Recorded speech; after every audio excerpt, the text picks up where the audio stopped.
Welcome to the Therapist Thrival Guide. My name is Miranda, and I'm here with Kielyr. And today we are talking about borderline personality disorder and complex trauma. So I'm excited to jump into this topic. Kielyr, do you want to go ahead and introduce yourself? Yeah. So I'm Kielyr. I'm an LICSW, licensed in a couple of states. I own my own practice, and I have a big background in trauma. I'm an EMDR trainer. I do brain spotting, TF-CBT, and then I also am certified in perinatal mental health as well. This is awesome. I'm so excited to kind of pick your brain about all of these different modalities, but also just learn more about this topic. I feel like when someone, well, first off, borderline personality disorder is so heavily stigmatized that it feels like if you are a client that receives this diagnosis, or if you are a practitioner working with a client with this diagnosis, it can feel like, it can still feel really taboo. And it feels like, oh, what am I supposed to do? How am I supposed to move forward with this? And I think a lot of clinicians, instead of like wanting to learn more and like better equip themselves with some of these different diagnoses, they just are like, oh, let me refer out. And that's kind of what's scary, is like people with BPD or with complex trauma, really just like they need some stability, and they need people in their life that aren't just going to like give up on them and be like, this is too scary, I'm pushing you out. And so I am hoping that with this podcast episode, we can talk a little bit about, you know, like how to treat BPD, how to like maybe what some of these traits look like, and how to better support clinicians when they are working with this population, because I want people to feel better supported so that they can support their clients. So Absolutely. Let's dive in. Can we kind of start talking about, I think that there's a lot of confusion around like borderline personality disorder and complex trauma, complex PTSD. Can we kind of start there and just kind of explore like, what is this diagnosis really? And are they the same thing? Yeah. I think it really is going to depend on which clinician you ask. Because I think that there's kind of two camps that clinicians live in. The first, where people think that they're entirely separate, and if you have borderline, you may or may not have trauma, or vice versa.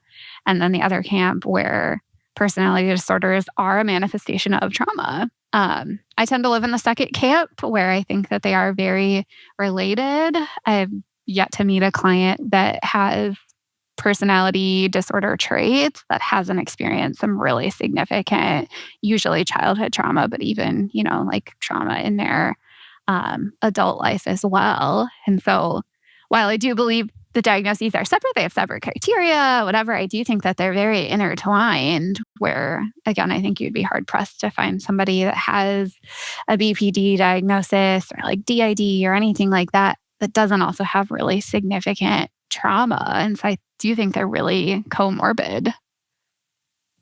Why do you think that is? Like, why do you think that do you think that people with this diagnosis are more vulnerable? Or do you think that it's more of like trauma can really like change how we view the world or how we kind of like navigate? I mean, I imagine a lot of it is like protective factors too, right?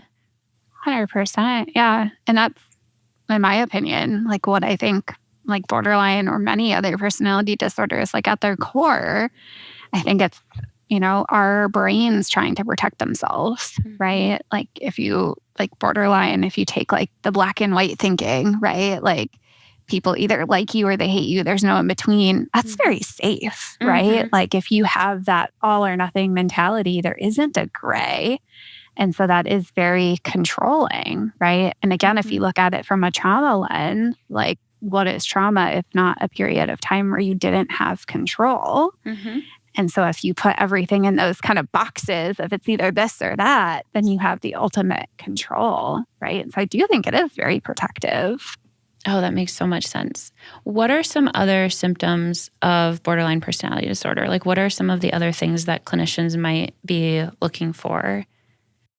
Yeah, so that black and white thinking is a big one. So that's going to be like people like me, they hate me, kind of that like hot or cold, you know, that sort of thing, which can change, right? Like sometimes they'll really like people. Sometimes they will dislike people, right? Like it's That's kind of the big thing. And oftentimes they'll have, like I said, just kind of those categories for things that are very rigid and are just kind of hard to make people believe differently. So if somebody, is like, oh, this person is actually really nice and they like you or whatever, and that person is already categorized, this person is like, nope, there's someone that doesn't like me. Sure. They're going to kind of live in that camp, right? It's going to be hard to kind of change their mind.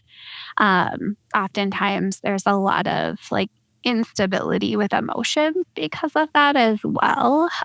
So that can be like extreme periods of like anxiety or anger, sometimes sadness, kind of depending on, like the person. And there's usually a lot of like impulsivity as well. I think, again, because of those camps, right? Like it's either this or that. And so I'm going to go for it or I'm not, right? So like that impulsive behavior.